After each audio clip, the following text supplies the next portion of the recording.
Hi Jennifer, I'm responding to your video about the combination of the media channels.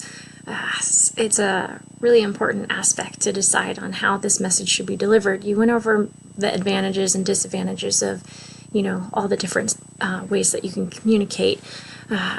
A lot of times it's best to, as you mentioned, there's a combination that you use to portray the message that you're trying to get across. It's a lot of important questions we have to ask ourselves when we're trying to reach out to our audience, like, how important is this message? How quickly do I need to get it out? Is it something that we have to have a record of? And what kind of communication do they prefer?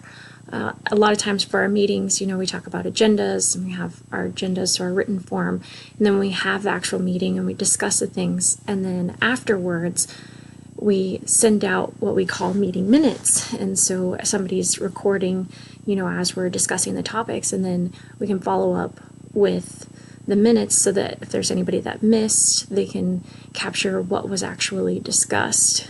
So I think just, really analyzing the situation and trying to figure out what's the best forms of communications. And as you mentioned, is it something that needs a record, or is it something that it's brief? We just need to quickly discuss,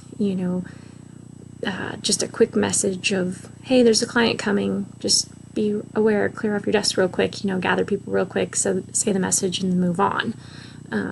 So as you mentioned, it's just really looking at it and determining what's the best way to get your message out.